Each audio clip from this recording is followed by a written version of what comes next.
The fact that the Fed is trying to deal with an inflation explosion at the same time, which might generate an economic turning, that's just bad luck and bad timing. So 5x increase in prices for capital, assuming the Fed stops right now, assuming the war stops right now. We know that there's a lot of ESG programs out there for green tech, that if you raise the cost of capital by 100 or 500 basis points, they don't work anymore.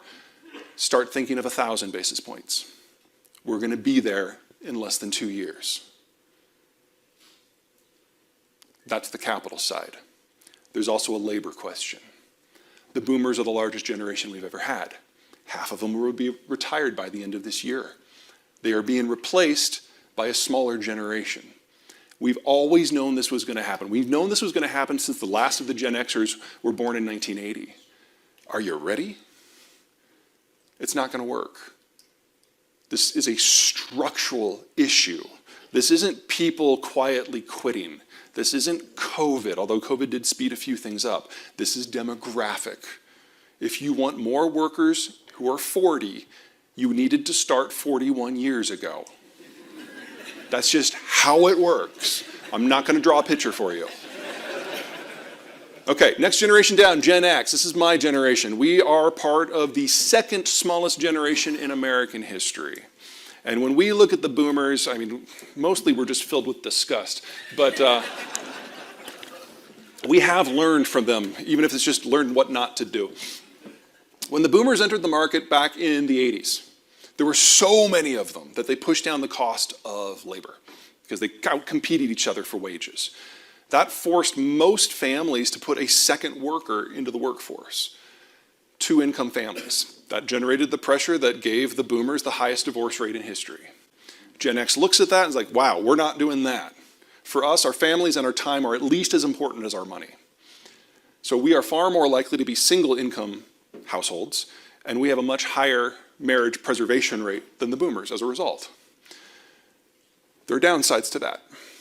When you've got 800 gajillion boomers and like 112 Xers, and the Xers are the low men on the totem pole, you get the lowest wage increases in American history. Until now. Because now all the boomers are going away. And even if all Xers wanted to work, and we do not, there would never be enough of us to fill all those shoes. So we are now seeing the highest increases in compensation in American history. And it's going to run for at least another 10 years. So for us, we are finally having our day. The rest of you know this is labor inflation, and you can suck it. Zoomers, new kids on the block, born since 2000. They are the youngest generation. They are also the smallest generation. And they are not millennials. Now, millennials have a number of characteristics that are accurate and backed up by the data.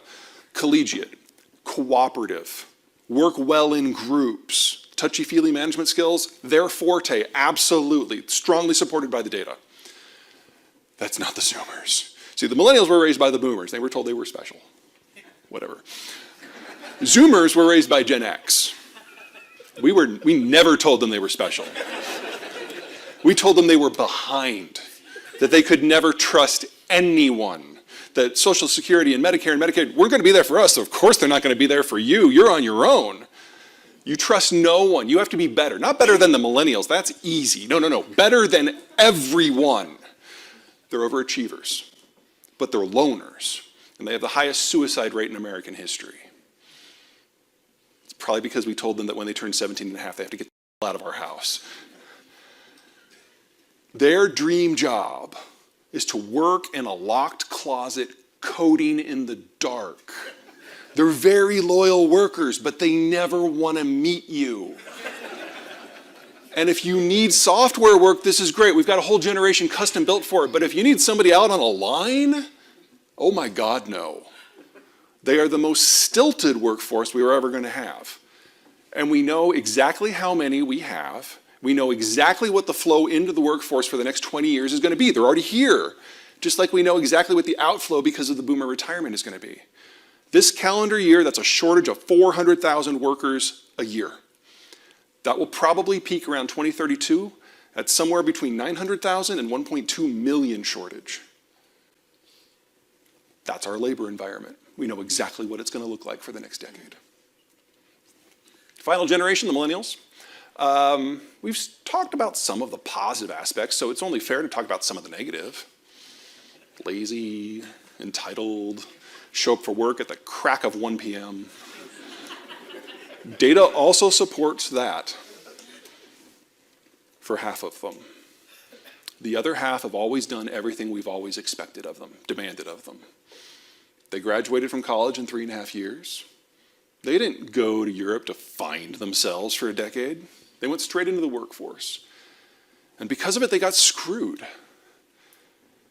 When the financial crisis hit in '08, they were the last ones in the door. They were the first ones kicked out.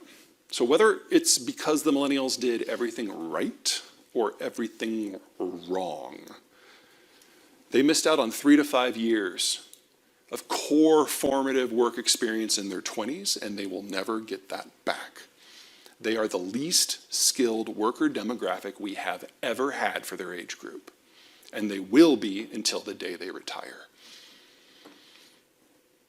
The hope for the labor market to get back to where we were in 2019 still lies with millennials. Indirectly, it lies with their kids. A large generation generates a large generation. All we have to do for the labor market to fix itself is wait for the millennials to have their kids, for them to grow up, get trained, and then enter the workforce, which will first happen in large number in the year 2042. It's not often that you get an economist telling you exactly what's going to go down for 20 years. Run with it. Don't wait 3 months or 6 months or 9 months or 90 months if you need to hire. It will not get better than it is now. And as awful as that sounds, oh, it is so much better than everywhere else. Here are the big 4 economies. The blue arrows are the American millennial cadre. You'll notice that in Germany and Japan, they don't have it. It just drops off to oblivion. Both of those countries will cease to exist as meaningful economic entities in the first half of this century. We've always known that the German manufacturing model was going to collapse this decade. The energy issue is just bringing the date forward. If you need German equipment, buy it now, but don't count it on it actually arriving. They probably don't have enough time left for that. Top right, there's China. Now it looks like opposite that blue arrow for the millennials, you've got that spike in the Chinese demographics, and that's 120, 130 million people. That's a lot. Or is it? Now this was already the world's fastest aging workforce before COVID. In the last 2 years, the Chinese have started to update their demographic data, and they're now admitting publicly that they have overcounted their population by at least 100 million people, all of whom would have been born since the one-child policy was adopted 40 years ago, so people 40 and under.